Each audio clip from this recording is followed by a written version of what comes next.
हमारे पास देश की आबादी का लगभग 16.5% की आबादी उत्तर प्रदेश के अंदर निवास करती है, लेकिन उत्तर प्रदेश के हमारे किसान भाइयों की मेहनत से, उनके परिश्रम और पुरुषार्थ से उत्तर प्रदेश देश के अंदर खाद्यान्न उपलब्ध कराने में 21 से 22% का योगदान देता है।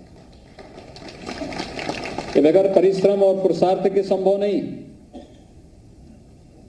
और इसमें सर्वाधिक बड़ी भूमिका होती है हमारे उन किसान भाइयों का जो नई तकनीक का उपयोग करते हुए खेती के लागत को कम करते हुए उत्पादकता को बढ़ाने में बड़ी भूमिका का निर्वहन करते हैं।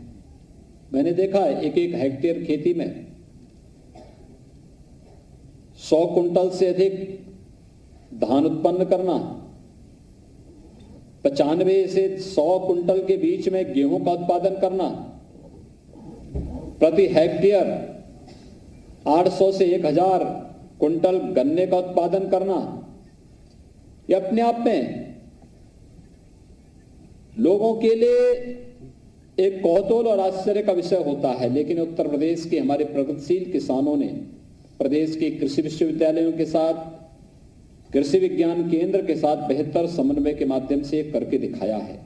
और इसीलिए प्रदेश सरकार ने कृषि विभाग की ओर से, मंडी समिति की ओर से और अन्य संस्थानों की ओर से किसानों के हितों के लिए अनेक प्रकार के कार्यक्रम प्रारंभ किए हैं।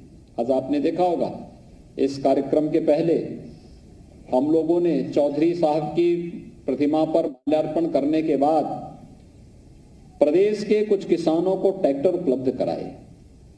आप कल्पना करिए, कभी ट्रैक्टर एक कल्पना होती थी और आज सरकार ट्रैक्टर की चाबी किसान के हाथ में देकर के उसे तकनीक के साथ जोड़ने के एक नए आह्वान के साथ कार्य कर रही है।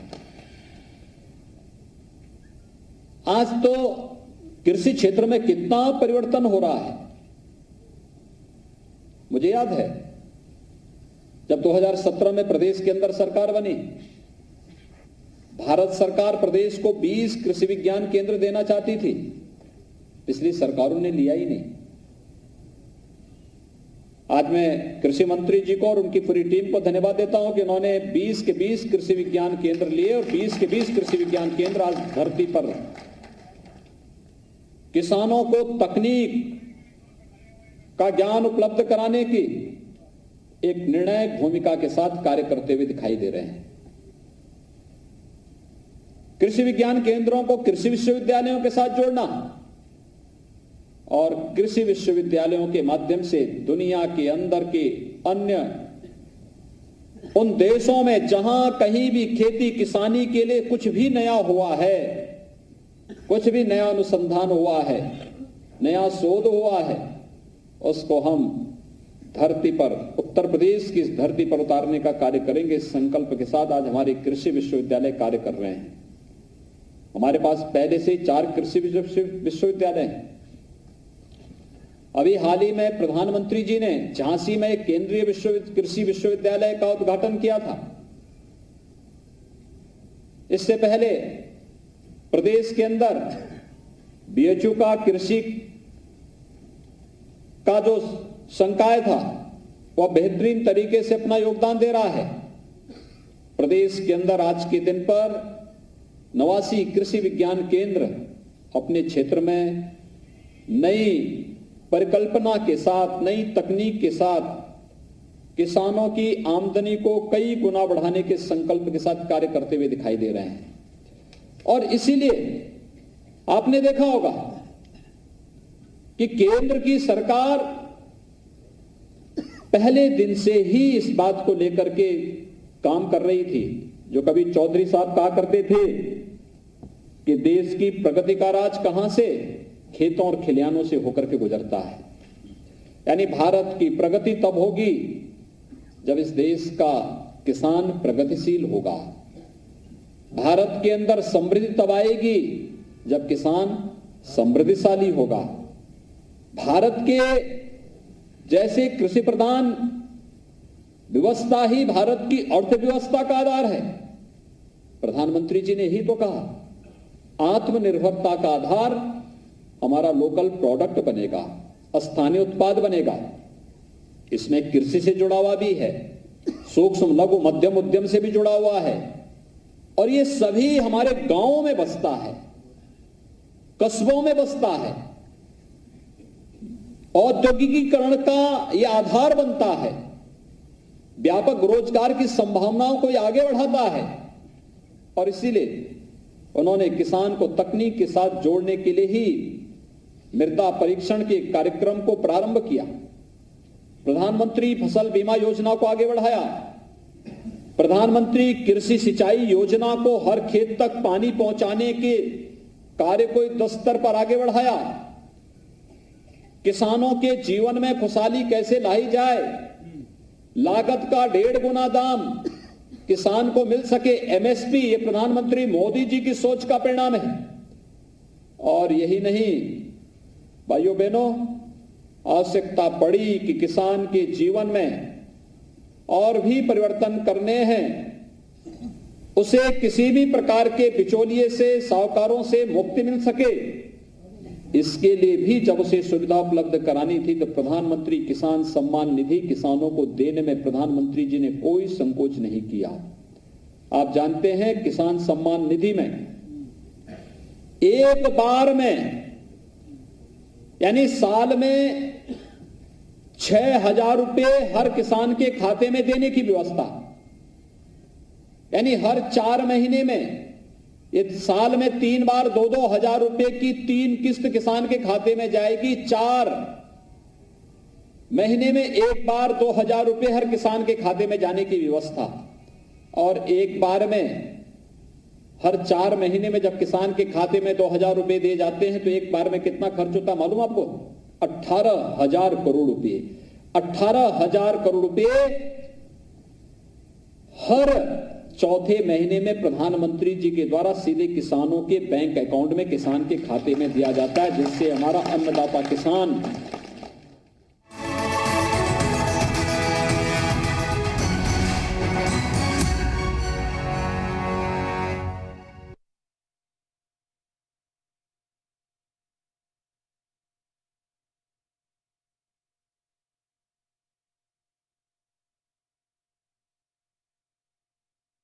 ₹54,000 करोड़ रुपए की राशि केवल प्रधानमंत्री मोदी जी की ओर से अन्नदाता किसानों के खाते में सीधे देने की व्यवस्था कोई करता है तो प्रधानमंत्री मोदी जी प्रधानमंत्री किसान सम्मान निधि के माध्यम से करते हैं।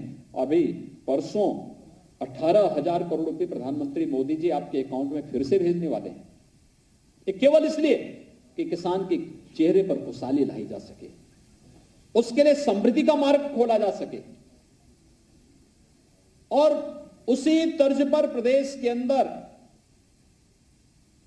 हमारी सरकार ने भी ये कदम उठाए हैं, चाहे वह 36,000 करोड़ रुपए के किसान ऋण माफी के कार्यक्रम रहे हों, चाहे वह प्रदेश के अंदर लंबित सिंचाई की परियोजनाओं को समयबद्ध ढंग से आगे बढ़ाने का कार्यक्रम रहा हो, और चाहे प्रदेश के अंदर प्रोक्योरमेंट की इस पॉलिसी को, जिसके अंतर्गत हम हर किसान की उपज को खरीदने का कार्य करेंगे, क्रय केंद्र स्थापित करके इस कार्यक्रम को आगे बढ़ाएंगे, इस कार्यक्रम को तेजी के साथ आगे बढ़ाने का कार्य हो, या फिर कोरोना कालखंड में भी चीनी मिलों को चलाने का 119 चीनी मिलें हमने कोरोना कालखंड के अंदर चलाई। और पिछले 3-3.5 वर्ष के अंदर अगर आप गन्ना किसानों के गन्ना मूल्य का भुगतान की बात देखेंगे तो भाइयों बहनों 1,12,000 करोड़ रुपए के गन्ना मूल्य का भुगतान गन्ना किसानों को करने का कार्य भी हमारी सरकार ने किया।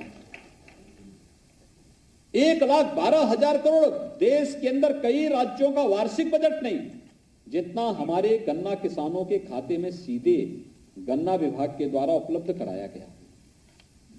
यह प्रयास इसलिए जिससे किसान के चेहरे पर खुशहाली हो सके। पिछली सरकार ने चीनी मिलें बंद करती थी, बेचती थी, हमारी सरकार चीनी मिलें चला रही है, बंद चीनी मिलों को चला रही है और उनके एक्सपेंशन का, उनके मॉडर्नाइजेशन की कार्रवाई को तेजी के साथ आगे बढ़ा रही है। आज चौधरी साहब की जयंती है।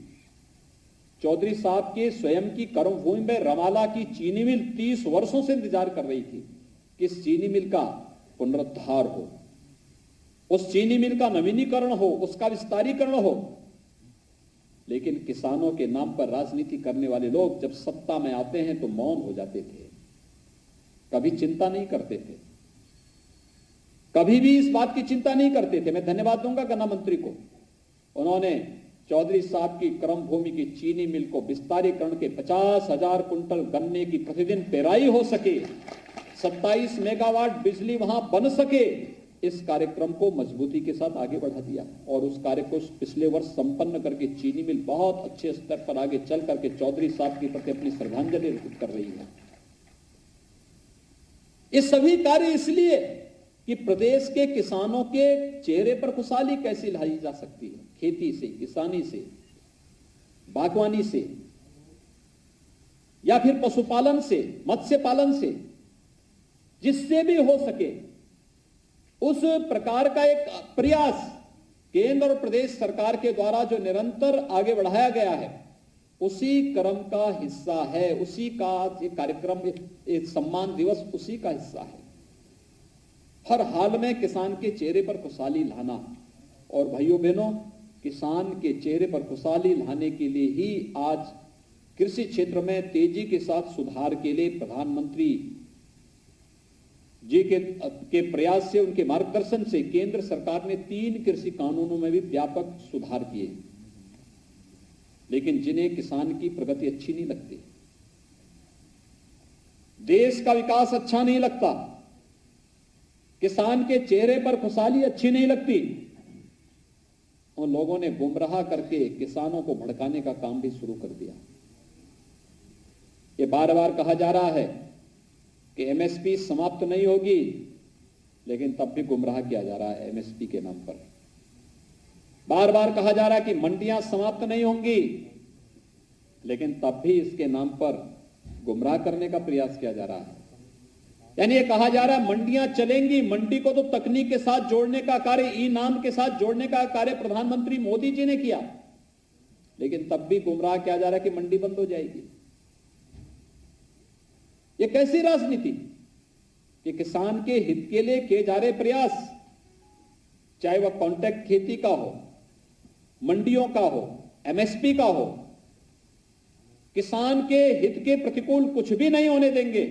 और हम इस बात को पूरी मजबूती के साथ कह सकते हैं कि अगर देश के अंदर किसानों के हित के लिए समर्पित भाव के साथ कोई कार्य कर रही है, और आजादी के बाद किसी एक सरकार ने किसानों के हितों के लिए इतनी योजनाएं दी, तो केंद्र की मोदी सरकार है। और मोदी सरकार के नेतृत्व में किए जा रहे प्रयासों से किसानों के जीवन में हो रहे व्यापक परिवर्तन में बहुत सारे लोग ऐसे हैं जिन्हें ये नहीं अच्छा लगता कि किसान के चेहरे पर खुशहाली हो, और इसलिए उनके द्वारा तमाम प्रकार के दुष्प्रचार करने के प्रयास हो रहे हैं।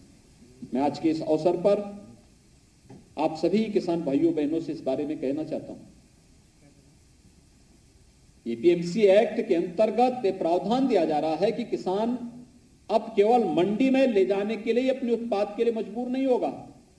अगर उसे लगता है कि लखनऊ की मंडी से ज्यादा दाम उसे बाराबंकी की मंडी में मिल सकते हैं, या बाराबंकी से अच्छा दाम उसे दिल्ली की मंडी में मिल सकते हैं, बिना किसी टैक्स के, बिना किसी सरचार्ज के किसान अपने उत्पाद को बाराबंकी या दिल्ली के अंदर, एक देश के अंदर किसी भी मंडी में ले जाकर के बेच सकता है और ज्यादा मुनाफा कमा सकता है।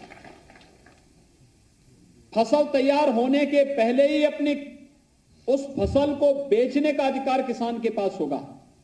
लेकिन जिन्हें ये अच्छा नहीं लग रहा है कि मुनाफा किसान के खाते में जाए, वे लोग ही आज इसका विरोध करके गुमराह करने का कार्य कर रहे हैं, और इसलिए सावधान होने की आवश्यकता है। मैं आज के इस अवसर पर आप सबको, जब चौधरी साहब की 118वीं जयंती के कार्यक्रम के साथ हम सब यहाँ पर एकत्र हैं, मैं आप सबको इस बात के लिए आश्वस्त करता हूँ कि केंद्र और प्रदेश सरकार किसानों के लिए, अपने अन्नदाता किसानों के हितों के लिए पूरी प्रतिबद्धता के साथ कार्य करने के लिए पूरी तरह प्रतिबद्ध है। मुझे विश्वास है कि आप सभी किसान भाई बहनों के द्वारा जो प्रयास प्रारंभ हुआ है कृषि क्षेत्र में, यह अन्य किसानों के लिए भी एक नई प्रेरणा का स्रोत बनेगा। मैं एक बार फिर से आज प्रदेशवासियों की ओर से पूर्व प्रधानमंत्री और महान किसान नेता चौधरी चरण सिंह जी की 118वीं जयंती के अवसर पर भारत माता के उस महान सपूत को अपनी ओर से विनम्र श्रद्धांजलि अर्पित करते हुए विश्वास व्यक्त करता हूं कि हमारा किसान भाई प्रदेश की खुशहाली के लिए पूरी मजबूती के साथ कृषि क्षेत्र में व्यापक सुधार के इस अभियान के साथ जुड़ करके कार्य करेगा। आप सबके प्रति मेरी शुभकामनाएं। धन्यवाद। जय हिंद।